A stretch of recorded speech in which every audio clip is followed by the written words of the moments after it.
Hello everyone, welcome to Podtacular Special Pax Edition for 2018. We are in a roundtable room, a legitimate roundtable this time, and I am joined by quite a few people. My head count, it looks like 10 right now. We're just going to go around the room and say who we are. So starting to my right. Hey everybody, I am Church, lead developer of Installation. Hey guys, I'm HiddenXperia, YouTuber. That's about it. Lore guy. Yeah, lore guy. Guy. Yep. I'm LateNightGaming. You've probably heard me screeching about art styles for the last 2 years. I'm the Field Train, also Installation 01. I'm Masters1337. I'm the lead developer and founder of the SPV3 mod for Halo CE. I'm Major Thesk, part of the Covenant Canon crew, and Sins of the Prophets. Hi, I'm Lavo, and I'm the technical lead for the Sins of the Prophets mod /12 version on Sins of the Hello, I am Brendan Lowry. You might know me as Lore. I write for Windows Central. Hello, I'm Kiggles, KG6LC, also known as Captain Halfjaw. I am a cosplayer of Forfeit and also Anvil Station, and also part of the Sins of the Prophets as an audio developer. I'm from Portland. I'm Jamie, aka Soup and Destroy from Sins of the Prophets, and I'm a 3D artist. You can move in the circle. Yeah, I can pick you up. So we are just wrapping up day 2 of PAX. For a lot of us, we got to participate in Community Day at the studio, which they host every year. And I think for the rest of us, we got to go see the studio and got to see the Halo Museum. So you guys have been seeing tweets of a lot of Halo merch and some long-time Halo collectible stuff. That would be why. Because a lot of the Halo family is here in Seattle, and it's one of those things that you do, even PAX, being a Halo fan. There's nothing really big to talk about in Halo this year, so I figured tonight would be a good time to... What's new? Nothing's changed, man. Nothing since the Infinite announcement, that's for sure. So talk about that helmet. Remember the piano key? That was pretty cool. There's certainly nothing else we can talk about. Off to a great start. We can talk about the battle rifles. Well, why don't we discuss everything that, like, everybody's favorite part of the Halo movie? That'd be fun. Yeah. So we will go around in a circle and let everyone say what their favorite part of the museum is, and it changes every year, so if you guys have heard us talk about it in the past, there's a new reason to talk about it. So we'll go ahead and start with myself. Favorite Halo Museum item for me was probably seeing some of the new community editions. So we had the sniper rifle from last year. There was a coin that was produced by some of the community members as well. So seeing community stuff actually getting added to the museum is one of the really cool things, especially since I'm covering community stuff in the podcast. So I think that's the cool thing for me. See, I really loved the Believe trailer when it first came out all those years ago, and it was just one of the biggest things that got me excited for Halo 3, and seeing even just some small sections of the Believe trailer diorama run into the Halo Museum was really incredible to me. Yeah. Yeah, I gotta agree with Church. Seeing the Believe diorama in person was crazy. It was cool. So yeah, the Believe diorama. Hey, that Halo? If you hear us laughing, We need to address the loud noise. We're fine, guys. We're fine. Don't worry about it. Don't fire up the Xbox. So we are recording this in a cafe room in Megavolt Hotel, and the cooler just went on. The refrigerator turned on. And immediately the 2 engineers have been rushed over. I know, right? I know. We can fix this. Where's the thermostat now? Just turn it off, you know? No, like, where's the duct tape? That's something. So right, we should get back. Back on topic. It will not be a clean cut podcast, that's for sure. But It's got a nice ambiance.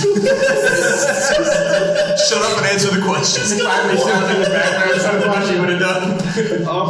Right, like that before it. I thought the ghost was really cool. It was quiet, not loud. Not like this. It didn't turn on randomly at bad moments. So actually, topically though, fun fact about the ghost: it's a life-size ghost in the Halo Museum, and it is a community creation, which is really short and awesome. Now They got it from New Zealand, right? yeah, no, it was a what we were told by Grim was that it was a group from New Zealand that made it and donated it to the Halo Museum. So that is pretty incredible. Yeah, it was even interesting because he talked a little bit about the hurdles they had to go through. Because hey, turns out like America runs on a different electric grid than New Zealand, so they had to without breaking it, make it work in America. Yeah, Because there are lights on it. It looks really cool. LED lights, like probably 5 volts DC. I can play. not even just to mention delivering in here. Like I'm imagining the customs officer being like, "What the heck? What the hell is this? What's this purple thing? This thing. Motorcycle, space motorcycle, space strike. It's a space strike. There you go, space strike. Space strike. Is that just like marksman weapons? See that achievement coming up for Halo Infinite? Space strike. I would not be opposed to that. Get a triple kill with ghost splatters. Right. So what was? I hated the copycat, but I was going to say the ghost as well. It's a good piece. It's a really cool. It's just beautiful. Yeah. The lights on it are very good. Like, Yeah. Was it styled after the? It was styled after the Reach. I think so. Yeah. Yeah, the wings Yeah, all I think it freestyle. is. Yeah. I love the Reach model because there's just this micro detail on it in the purple machine that's just The hex pattern. yeah. The Purple is Noticeably Hex pattern darker than the other yeah. games, which is very cool. Yeah. I like looking at everything I don't have. No, I always. I think we all do. I think we all wish that we had that museum in our back office or basement. Well, my favorite thing is looking at all the books and like supplementary material they have, like game disc and stuff, and asking the people at 343, like, hey, like, what's in that? It's like, oh, it has information on this. It's like, oh, I'm gonna go on Amazon and find one. This was last year, I think I went and I ended up buying like Halo Wars 1 soundtrack with like a bonus disc, which had like 2 other tracks. And I thought it would have more. It said bonus disc with exclusive content. But then also like the strategy guide and stuff and stuff. I'm actually putting some of my stuff for my personal collection in it too, because I'm trying to get rid of a lot of my junk. Yeah. Not that it's junk, it's cool Halo stuff. But it keeps up too much space in my Yeah, you apartment. still have room for it anymore. Yeah, is there room for it? I have the same thing. I don't have room where I'm living right now for a lot of my Halo gear. And my family keeps saying, you should sell that. There's so much money that you can get for that. And I'm like, dude, this is my Halo collection. I wouldn't sell that for anything. I'd sell you first. Organs are worth a lot on the black market nowadays, so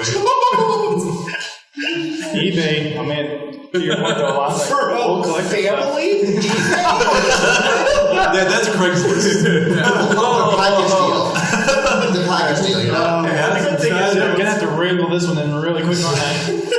The good thing though, I hope 343 doesn't listen to this too much. Or Grim, stop listening right now. There's a couple people that do. If you donate stuff to the Halo Museum, it's still kind of yours. I think.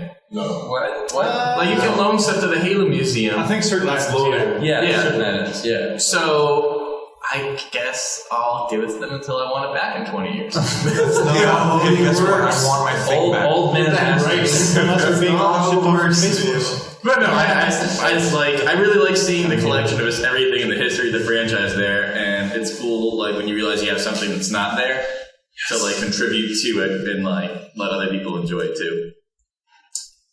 Well, I gotta say, that's a really tough one. Well, obviously a lot of Covenant memorabilia, but I think my favorite has got to be the Fleet Battles table, where it's like it looks like a holo table from Halo Wars, and they have It's the one from Florida. Yeah, I think it's Florida. Yeah. Is it the one they used in that HoloLens demo, right? No, it's not that one. But it has these painted models from the Fleet Battles. UNSC on one side, Covenant on one side. What's really cool is one of the Covenant ships has a Banished style paint job. It's CAS, the Massive Assault Carrier, for those who are not well versed in the lore. No life. Jeremy Cook painted, I think, all of those. He was saying. Yeah, he's I'm painting all of them. Jeremy Cook is the art director for Halo Wars 2 and Halo 2 Anniversary, for people who don't know who he is. Because they all come in gray, right? Yeah, Well, and then Covenant comes gray, and not Covenant. UNSC comes gray, and Covenant comes purple. Well, other than the fleet battle stuff, of course, my favorite part of it is all of the Forward Unto Dawn props and stuff from the actual series. They have an absolute ton of stuff for like characters and all the uniforms and set pieces and everything else all over the place throughout the entire museum. They have a giant cryopod. yeah, they had to cut the ceiling apart for that too. Yeah, no joke. It's crazy. They've literally got like I just noticed that. Yeah. Yeah. That was like the highlight of the tour last year because they had just gotten it there, and they're like, "We got it all in here. We got it all set up. We even had to cut a hole in the ceiling. Like, there's literally like the struts that like support the ceiling tiles are like carved around, and there's funky shapes carved in the ceiling tiles. It's really cool that they managed to fit it in. I would say my favorite part is honestly, I love all of it, but something I wasn't expecting to see there that I really liked was the fact that they had a bunch of like forge maps framed up in like picture frames. And I thought that was really cool because I like it. Sort of to me represents the fact that they think that part of Halo's history is what the community makes for Halo. And it was really cool that they framed these really good forge maps and put them on the wall as like here's what the community has done for Halo, and these maps that people that love and play all the time are now considered part of Halo history. Wow. Yes. I guess that was like a pleasant surprise. They also had like a very large digital picture frame that was showing off like artwork. Yeah, like community artwork and stuff. I missed that. I saw the there was a very popular one. I'm forgetting who the artist's name is, but it's that art piece for the Dungeons and Dragons spin-off of Halo that was created by one of the community members, Mythic. It's I'm forgetting, but it's like a big Forerunner platform. It has a Leap Miner and Leap Zealot, and it has this really, really cool looking like skirmisher and almost like these ceremonial robes. Huh. It was a big art piece that I'm sure you guys can probably find on Twitter. Big thing that I've heard has been going on, like they've been making it for years. So if you're interested in like tabletop role playing, definitely check that out. You know what else is cool? They have a picture there. It's like a mosaic made of like 1,000 different Halo images.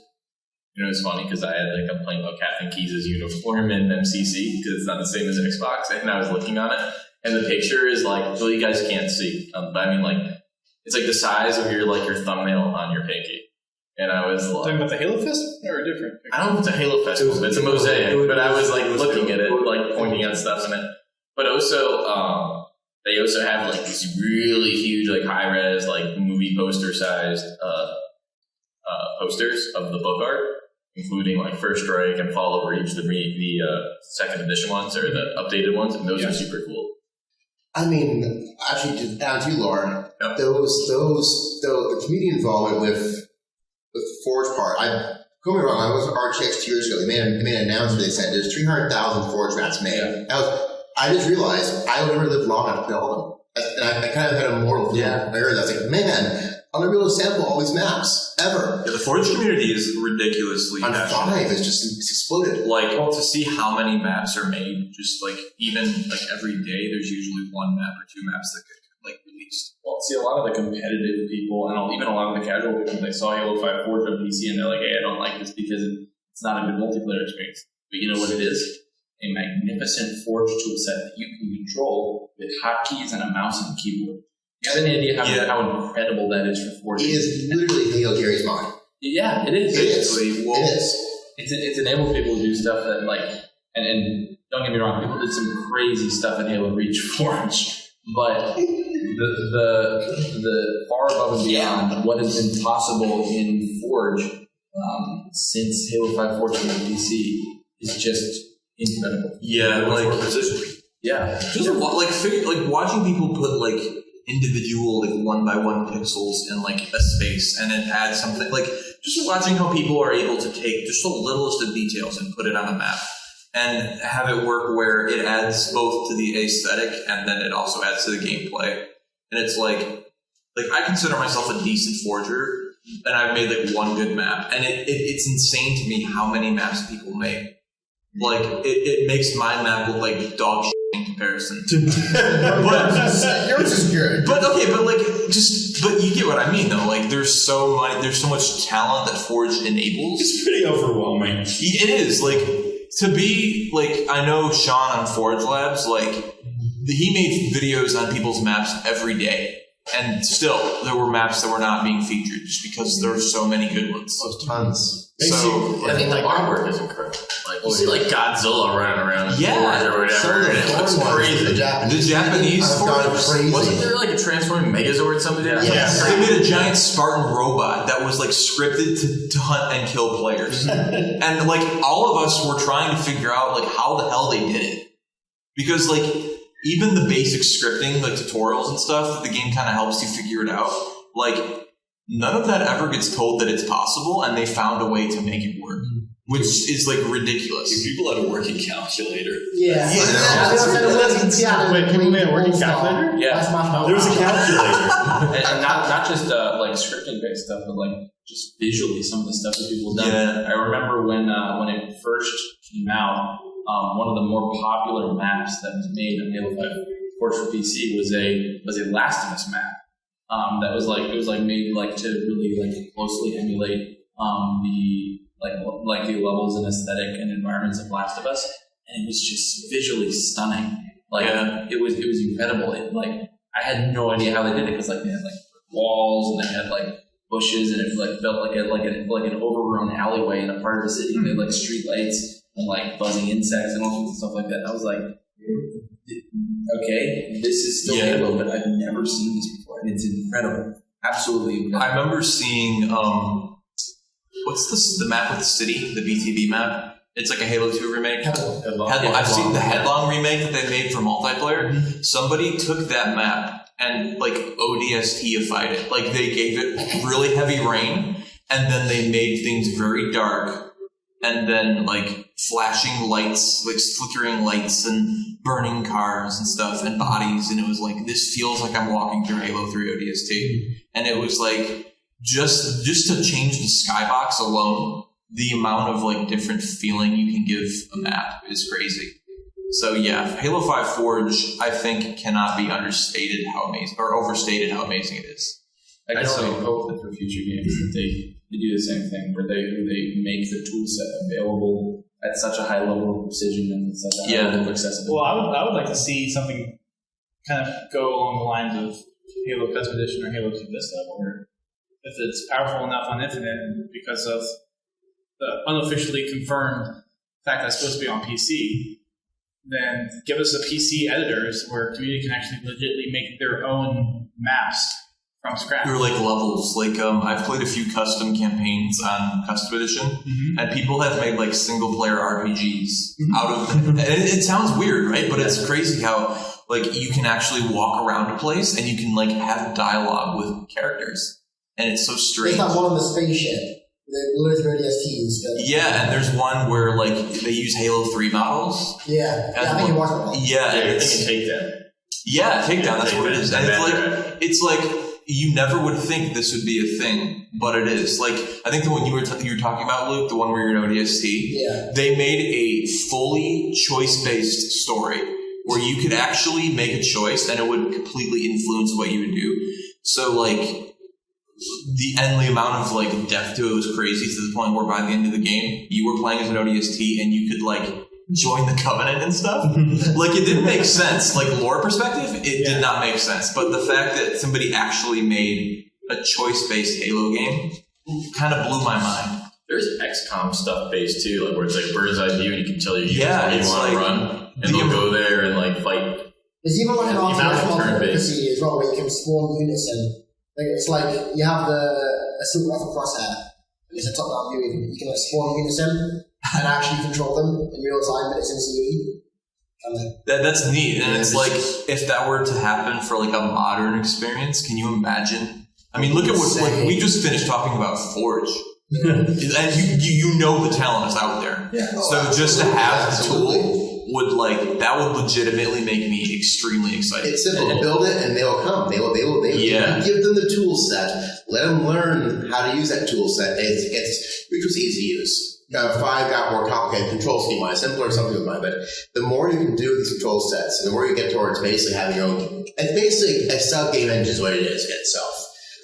If they can manage to script that properly and make it so it works on Infinite, it'll be on the pun a game changer. You're looking at it now, approaching the singularity of Gary's mod in a Halo atmosphere, which is something we all would love to have eventually. Yeah. And if you remember when Forge itself for Halo 5, not even the PC version, was first rolling out, but in the corresponding 6 to 8 months, and then again when Halo 5 Forge for PC rolled out, Tom French was on Twitter all the time. It exploded, and it was interacting with people, and he was explaining like technically this is what's happening, like this is why we're doing this, and this is what we're doing. But like more often than not, he had to say like, yeah, we'd love to do that, but it's a technical limitation of the engine. Everything that we've seen from the Slip Space engine and everything that we've seen, just even technology, hardware in games and in PC, and even in console hardware, like the leap from the Xbox to the Scorpio to the Xbox One X was literally generational in terms of performance, and it's going to be again like in the future, and on that kind of hardware, and with that kind of horsepower, and with the benefits of the up and coming Slip Space engine. I can't wait to see what happens with Forge. I can't wait to see what happens. Building off your point, I think we should go around and ask everybody what's one feature they want from Infinite Forge that you would like die to have. Because I'm sure we all have some very nice ideas. I have a feeling there's one that we all share. We could go reverse order. Okay. Let's mix it up. I'll start with Peter. I would like to have, this is crazy, 2 things. One thing. Hey, You're not getting around me, mister. Be smart. Okay. Mouse and keyboard support, or better yet, 3D mouse support in the console version. This way you can actually drive your models using 3D counters and keyboard and mouse. Yeah. So you have much better AutoCAD capabilities, because it works for AutoCAD, why not for a game engine? Yeah. Control. Yeah. So the reason why that would be good is not everybody has a computer that can run Halo 5. Mm-hmm. So the ability to get all that precision with a mouse and keyboard. And learning curve. I hate the buttons in Pax West. Like to allow a mouse and keyboard. I think that's also an Xbox thing, though. That's not just a Halo thing. No, it works in Minecraft. They're slowly introducing mouse and keyboard functionality on Xbox, right? It's officially in the OS. It's down to each game to enable it. The DLLs are already out there like last year. Yeah, no, they've been okay. So it was added later. That's a great idea. I think I would definitely go for, I don't know how they would do this, but like just placeable AI. Just let me place AI spawn points. Yes. Because, I mean, with AI traits. I know like Fallout 4 has dynamic AI spawning. So like if you were to go into the developer console and type spawn in 10 raiders or whatever, as people do. But like they will navigate custom things. Like if you make a 5 death clubs. but if you watch them navigate the level, the AI, like if you build a custom whatever, like a settlement location and like try and make the AI like pathway it, they will figure out how to do that, you know? So what I'm thinking is if they were to find a way to make Halo AI and Forge do the same thing, where they will dynamically figure out what they're on and how to traverse the ground like they do in the campaign. And then if you can get that down, then you can make custom firefight maps where like, can you imagine having a phantom script to fly in and then AI jump off of it and then fly, and it's shooting you and stuff? That would be absolutely with scripting, you can have like pieces of cover that will pop up and down over time, or like just forgeable AI that can dynamically pathfind forge maps would infinitely increase Halo's lifespan. Like the game itself. Like, I know I would never get bored of playing custom firefight maps. Well, and not even just firefight, but to go to the point that you were talking about earlier with the CE custom campaign maps, you can almost create your own story experience in the multiplayer. Yeah. Or, like, you could even do, like, you could simulate Warzone experiences where, like, you would have 2 teams, and then at intervals, you would have AI dropships come in with, like, elite zealots or something, and then you could, like, you could give them stats like you could do in Reach. So, like, you could make a phantom drop off, like, 5 cloaked elite zealots with swords. and as you're fighting the other team, they will like cut people up, and it'd be like I want to see that in Halo. That'd be awesome. So cut here. Get your laughter out. What are you laughing at now? A little bit of backstory. So we recorded a video that you may or may not be able to find on Twitter right before.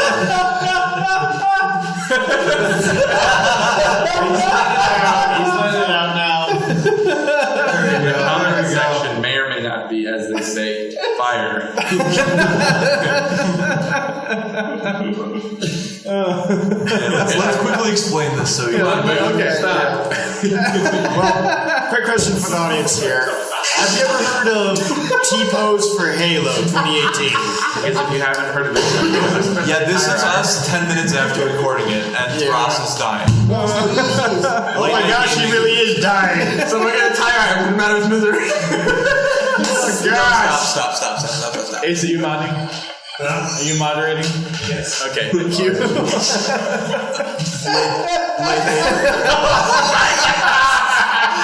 Late night Halo needs to leave the room. He's having a slight moment right now. He's turning red. He's redder than my armor. You might want to step away, Ross. I think you should put away your phone. Stop reading the comments, please. That was really messed up, man.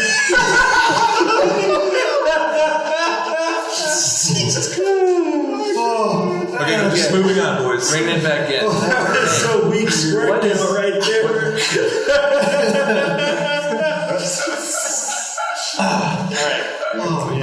Cut back in.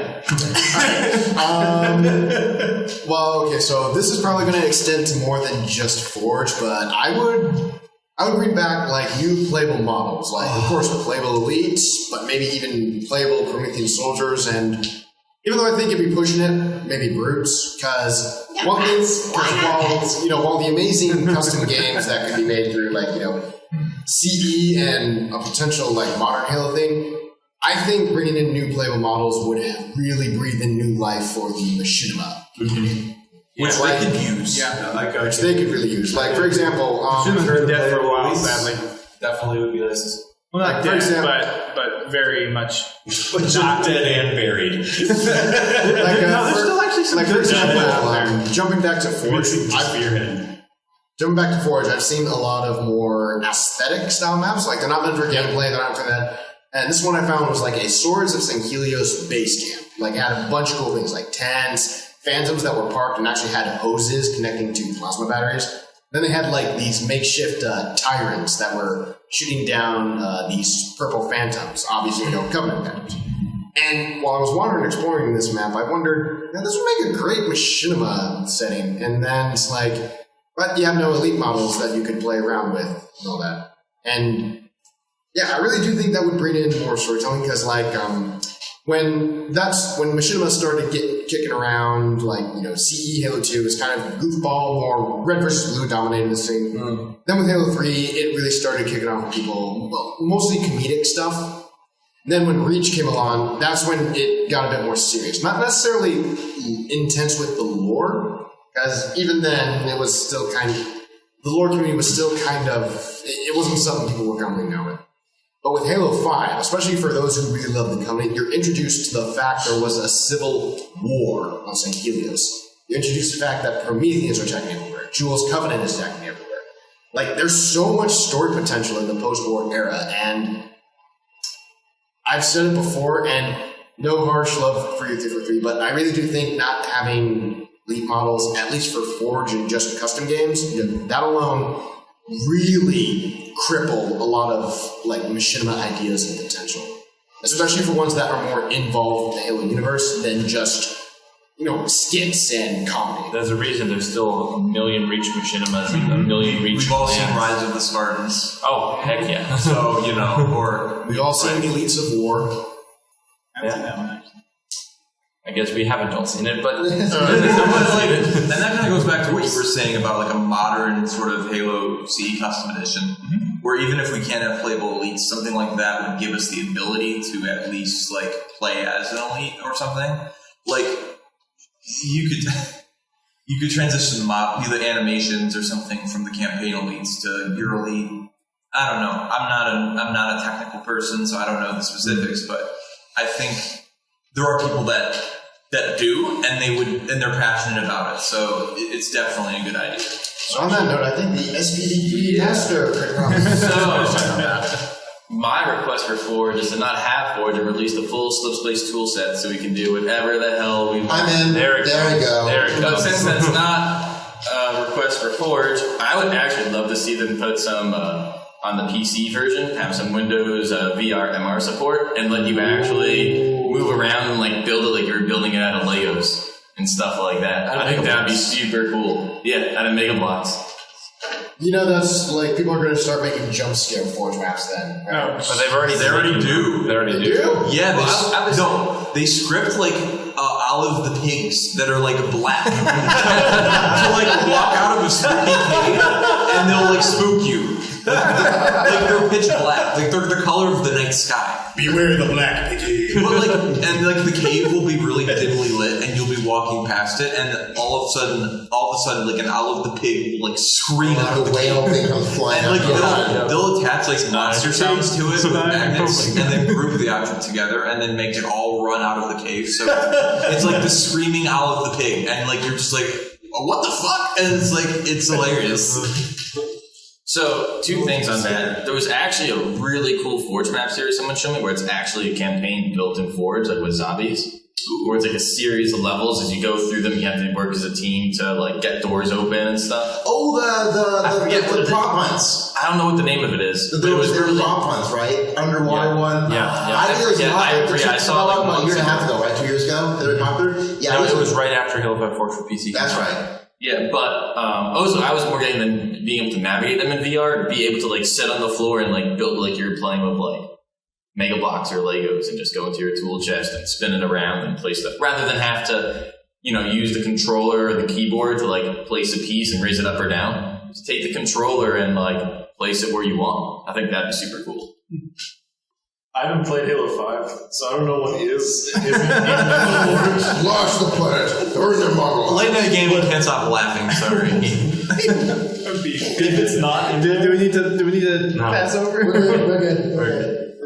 If it's not in there, I think it'd be cool to be able to place like a camera on all the other stuff we've already said, like added in. Like you have like AI or something, or you have someone else. So you can have like multiple cameras within the same match kind of thing. Or maybe in like theater mode, you'd be able to switch between them.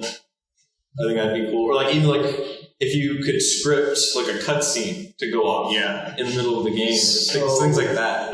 What if cameras are an object you can place that can follow a predetermined trail? You can animate a camera. Even that, so when you hit go, not even really keyframes, just like keyframe camera, like animation software. Mm-hmm. Yeah, exactly. You can do a lot with a bunch of cameras. Well, all you're doing is you're putting Spark in as an nth player at the same time dumping into your hard drive. Here's the thing, like these are like tools that are part of every engine. It's just a matter of whether or not they provide a skin for it on the GUI that allows us to like the back end's there. It's a matter of making it so you can use it how you use it. Exactly, and it will be as accessible as they choose to make. So do you guys know how like in Forge they would have like the TV screens? Like, what if we could like attach, like I wouldn't say attach, but attach like one of the cameras. Connect the cameras to the camera to the TV. Yeah. So like, let's say you're going to do an SC base. I can say that's probably not likely to happen, and I'm just speaking from a technical perspective here because that involves rendering two scenes at once. Exactly. Yeah. It's not just picture in picture. Like from an engine perspective, that it would be so. It's basically cool. split screen multiplayer. It basically comes split multiplayer. Yeah, it's like split screen multiplayer, but imagine doing that like 8 times instead of just twice. You'd have to limit it to like 4. But the fact that we're talking about this in the sense that like the Slipspace engine is allowing more things to happen than it doesn't is like exciting, Yeah. So absolutely. Late Night Halo, I'd like theater mode to come back to Forge. Like I think are they not Forge? That's not Forge. No, theater mode. That is Forge. Yeah, it's Forge. Yeah, like I mean, outside of Forge, like obviously you're creating all your cool stuff, but like a lot of the fun machinimas that we were just talking about, that was done in the theater mode. Like you see the monitors floating around and stuff. Like Oh, I see what you're saying. Yeah. like and as well as Be able just to have that, save films. Oh, save yeah, films. save for films 4. and stuff. Yeah, it's not in Halo 5, and I don't. And I you mean, can't save Forge films. yeah, so it's Right, it's okay. just time lapses too. yeah, it's disappointing that Yeah, some of that that's the user stuff has been stripped away, game by game. Yeah, no, I think that's a good point. I Conspiracy theory. Well, infinite can be where it all comes back. Infinite possibilities. That joke's All right, boy. I'm sorry, that HiddenXperia. I just want to say forgeable AI, but I said already, but like that would be so huge. Scriptable AI would be huge. Really big. It would be really huge. And that'd be sick. Yeah, that piece. Now, what if you could make the AI fight each other too? Yeah, that's scriptable though. Like, Right. So you could say like all Covenant enemies. As soon as you said scriptable flood, Luke's eyes they just went like. You could assign like faction tags to AI. So like you could make a squad of elites and assign them the Swords of St. Helios tag, and then you could make another one and call them Covenant, and then you could script like a behavior to them. So you could say all Swords of St. Helios elites attack Covenant elites. yeah. Or like, and then you could have some fun stuff where like you could have the Flood and the Covenant fighting. Technically, we've seen code kind of like this in the squad mechanics in the campaign. Yeah. Where you can give orders. Yeah, but like specifically being able to prioritize objectives for your squad. Right. So like taking that and like I saw and like sort of broadening it out into something you can select. And then as they spawn in game, they will do what you tell them to. That would be really interesting. I'm thinking too, you combine that with my camera idea, pulling up above, you got an RTS going. Yeah, like that's what's so incredible about this idea is like we could take this to limits that are more than just custom firefight, even though that's what I would probably do with it. Yeah. Like what you're saying with this camera idea plus forgeable AI, you could have people like I don't know, like if you could make an assault rifle that bullets cause like elites to spawn or something stupid. But like, wouldn't that be fun though? Like shoot the ground and here comes some men. You know what would be even funnier if like whenever you spawn them,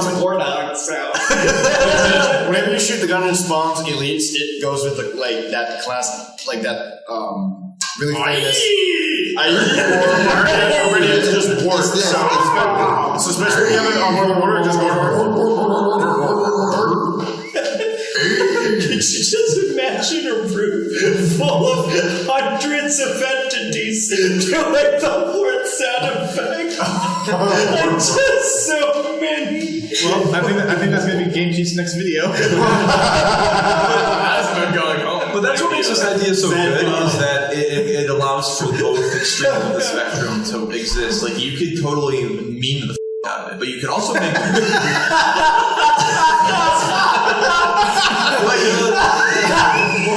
Look at the whole beat. we're not swearing on this episode. You're 3 or 4 years ago. And then on the opposite side of the spectrum, you have very well-made, serious modes. Why are you maps? breathe, Ross, breathe. Right? This madness. You got to do that. Yeah. Okay. So. Folks, he has fallen off his chair. And he can't get up. Pulling harder than that. Watch the mic. Yeah, watch the microphone. Let's not break the socket. Don't drink and stream, kids. Yeah. He's gonna need an Uber tonight, folks. Oh yeah. No, I can't. I just walk home, you're 20 miles away across a bridge. All right, Church. Okay. What about you? As the only sane person, no, I'm kidding.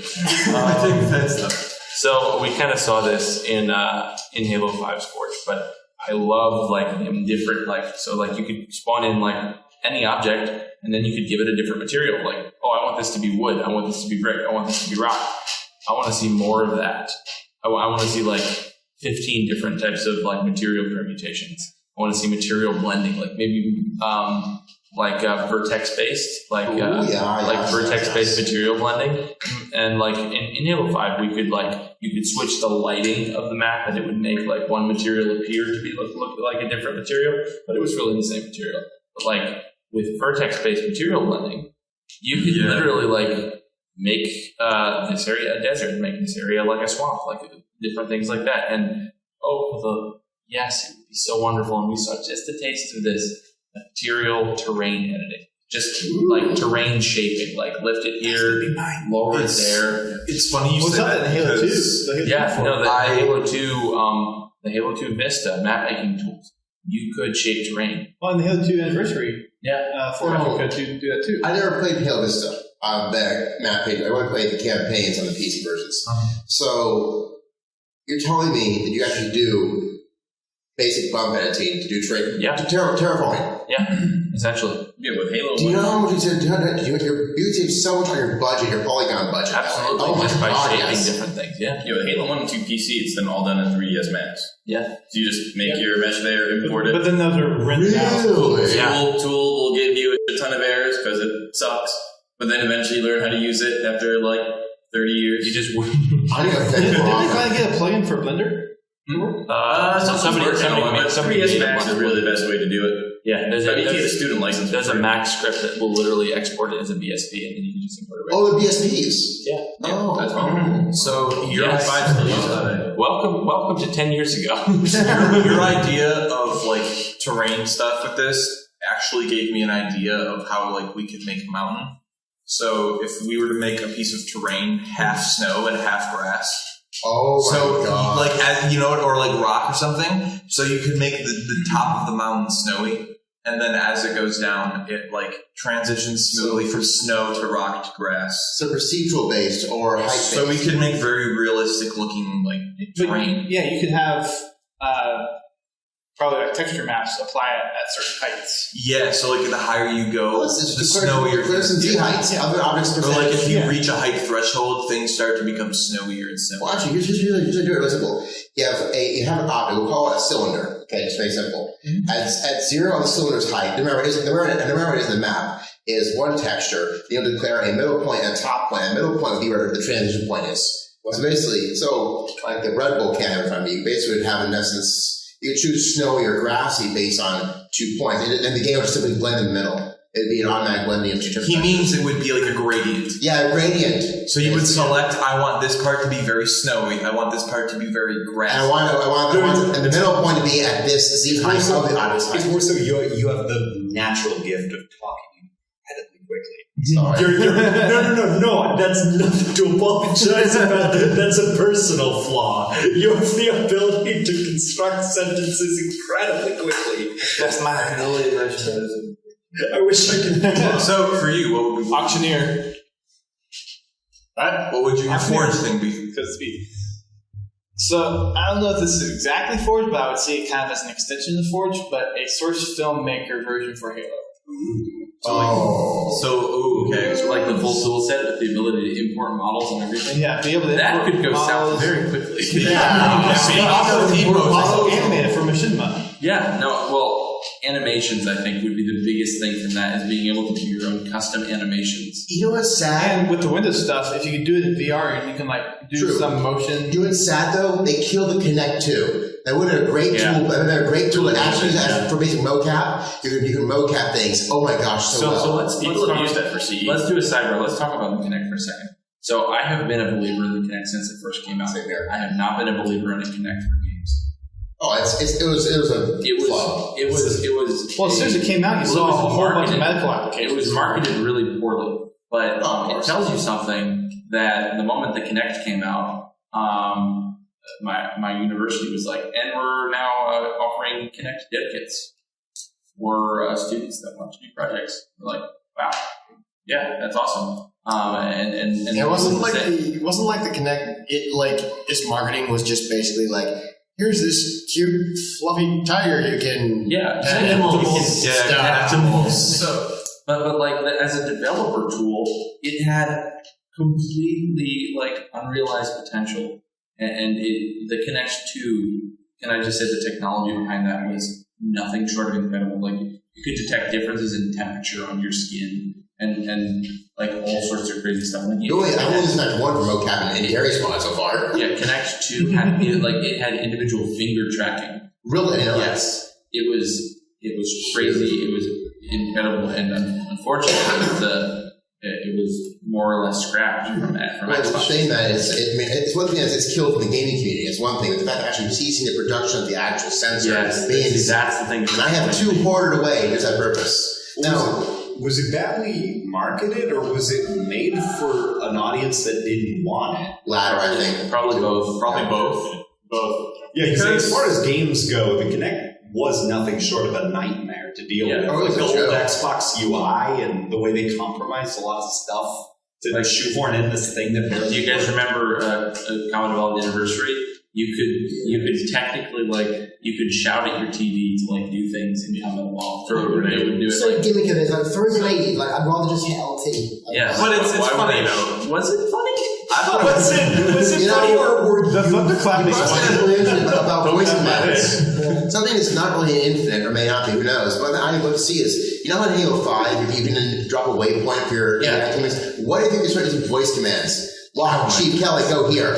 2 clicks up. Or you start giving commands to your Marines. You have to have some kind of intelligence. Think about the But what is The AI would have to be very Can't even advanced. think about Or the they would either have to be Yeah. advanced or they would have to have, you would have to, there would have to be a set number of, keywords. Well, yeah, but remember, the Cortana. It's just You couldn't just be lock B or or over there, Cortana. dumbass. You'd have to say something smart. Go to the. You couldn't be stupid and meaty with it. You'd have to attack say those something hunters. intelligent. And You the see hunters in these front of videos- you. you see these YouTube It'll videos go of, one together. I'm going to try this command on this character and see what happens. Yeah, that'd be fun. So 2, 3, 4 things.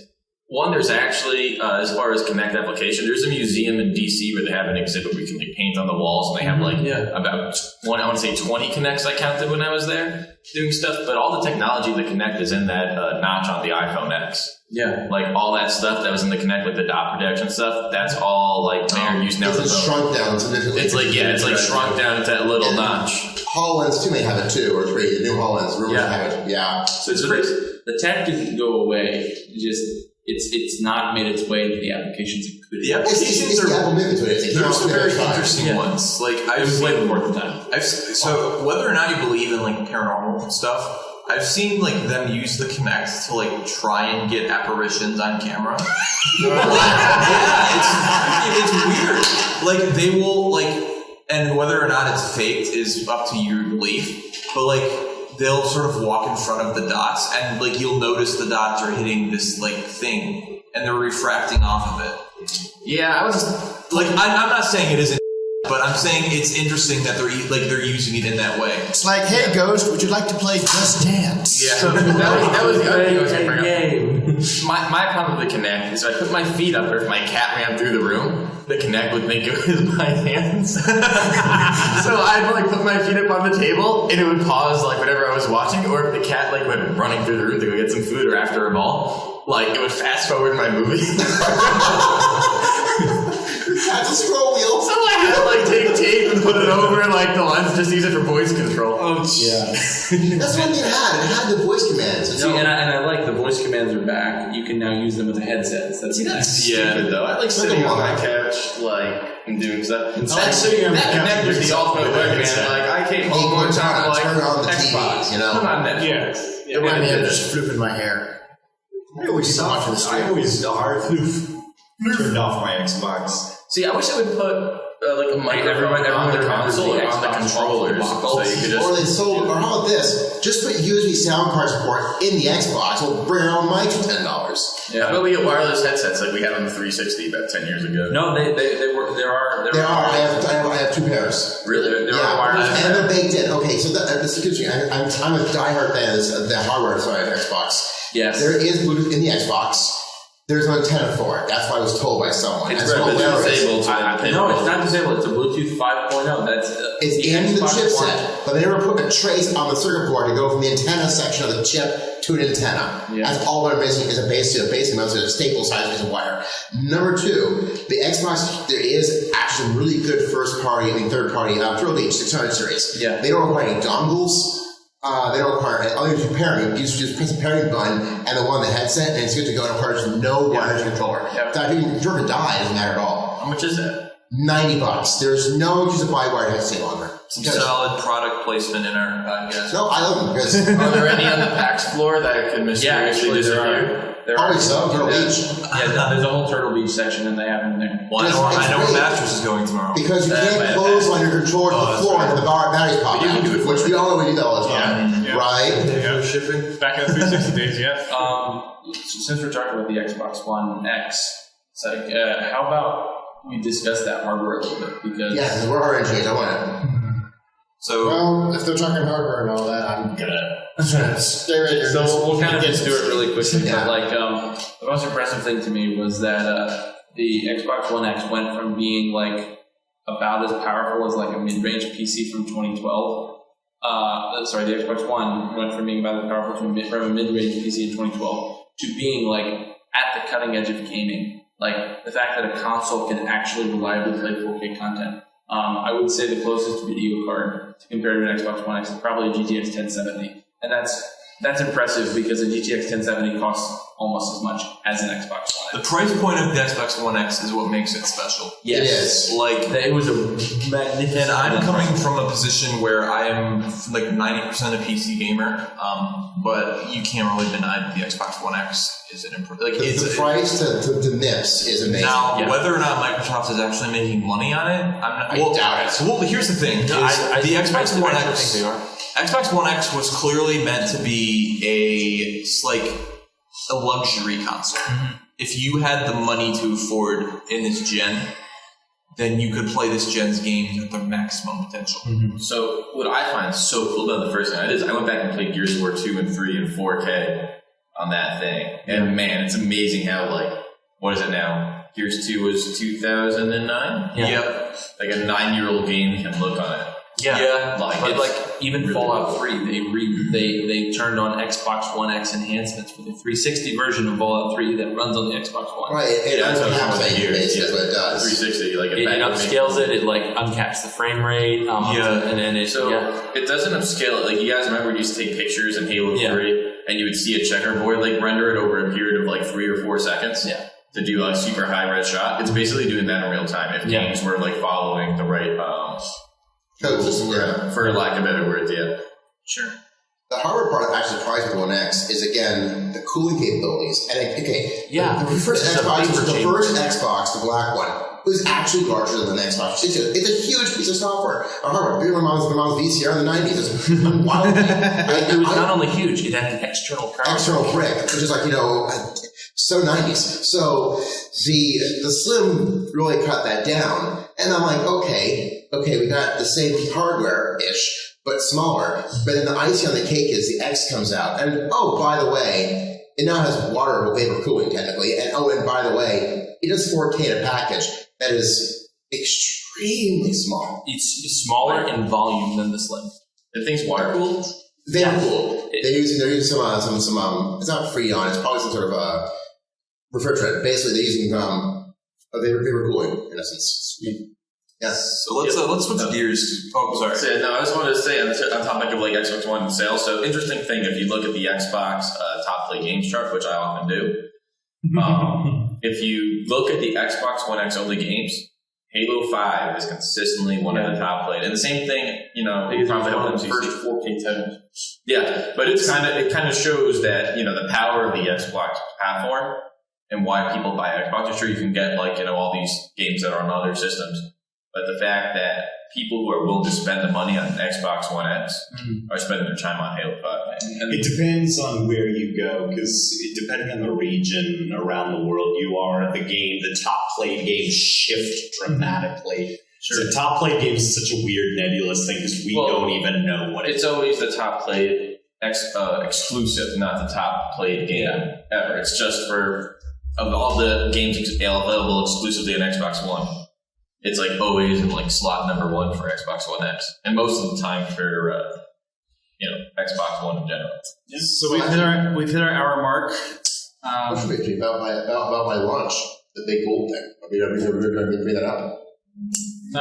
If you want to mention it real quick, yeah. Yeah. So something really interesting happened is that this last weekend, a milestone. I'm Peter here, Kegels again. I'm a cosplayer. I 3D print armor, and I was saying that I never thought I ever got to do. To be honest, I got challenged exactly a year ago to build this giant elite, and a year later, 22 kilograms of plastic, 1,800 print hours later, I built a 7'4" tall elite based off a Halo 5 body and the H2A beautiful faced elites in the cutscenes, and it's done. And it's just been an insane ride. The cosplay community is just, we've only got a really good thing Healy out there now, which is great. Yeah, amen. Yeah, you'll see it around social media everywhere. Yeah, there's been a lot of Reddit too. Yeah. So we're going to do a quick around circle. Everyone just shout out your Twitter handles or websites or that kind of stuff. All right, my personal Twitter is @modchurch, MOD Church, all one word. You can also find us at Installation01 and installation01.org. Thanks for tuning in, everybody. I'm HiddenXperia. HiddenXperia on Twitter. HiddenXperia on YouTube.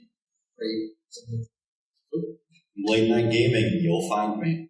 I'm a field train everywhere, all one word, pretty easy to find. Masters1337, Masters1337 on Twitter with an S, and then with a Z on YouTube. And then we have our subreddit, which is reddit.com/r/Halo SPV3. Venture Thesk, and my @Twitter handle is Thesk_Durang, THESK_DARRAM, and I'm with the Covenant Canon YouTube channel. Be sure to check us out for some more. I'm I'm Super Destroy everywhere, and it's in the office, so you can check that out on Discord or on TV. I am Brendan Borlowry. My Twitter handle is LorTarkam, LorTarkam, and then I also write on Windows Central under Brendan Lowry, so you can find my work there. And I'm Kegels, also known as Captain Halfjaw. My Twitter handle is Megavolt Services. And also KG6 LSE on Discord and all places like that. All right, and you know where this podcast is coming from since you're listening to it. You can see us more at Podtacular on Twitter, and for more episodes, check out podtacular.com.